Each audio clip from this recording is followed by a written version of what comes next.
की सरकार का ध्यान अपने 1 करोड़ उन कर्मचारियों की ओर ध्यान आकर्षित करना चाहता हूं जो मैं समझता हूं पूरे देश की व्यवस्था को चला रहे हैं।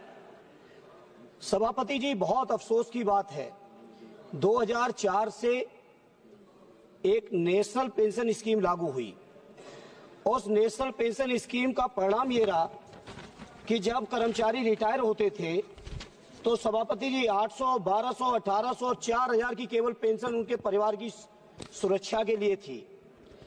उसके बाद सभापति जी पिछले 20 सालों से लगातार कर्मचारी आंदोलनरत रहे, आज भी आंदोलनरत हैं। उसके बाद एक नई स्कीम यूनिफाइड पेंशन स्कीम के नाम से पेंशन स्कीम लाई गई जो कि 1 अप्रैल से लागू होनी है। सभापति जी, बड़ा आश्चर्य की बात है, जिन कर्मचारियों के लिए पेंशन स्कीम लाई जा रही है वो कर्मचारी आंदोलनरत हैं। वो कर्मचारी नहीं चाहते इस तरह की पेंशन आए, क्योंकि इस पेंशन के माध्यम से कर्मचारियों के पूरे जीवन की कमाई और रिटायरमेंट के बाद उनके परिवारों का भविष्य आपके स्टॉक मार्केट में जा रहा है। स्टॉक मार्केट की स्थिति क्या है पूरा देश देख रहा है। सभापति जी, पूरे कर्मचारी चाहते हैं कि जो ओपीएस थी, पुरानी पेंशन स्कीम थी, वो पुरानी पेंशन स्कीम लागू हो। पुरानी पेंशन स्कीम ही एक ऐसा मात्र रास्ता है सभापति जी जो कि कर्मचारियों के परिवारों की सुरक्षा की गारंटी है।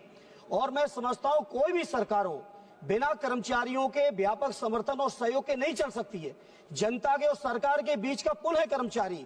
इसलिए हमारे राष्ट्रीय अध्यक्ष आदरणीय अखिलेश यादव जी ने अपने लगातार चुनावी घोषणा पत्र में कहा कि जब समाजवादियों को मौका मिलेगा, चाहे प्रांत में चाहे दिल्ली की सरकार में, हम पुरानी पेंशन स्कीम लागू करेंगे। इसलिए सभापति जी, मेरी आपसे मांग है, केंद्र सरकार से मांग है कि कर्मचारियों का शोषण हो गया।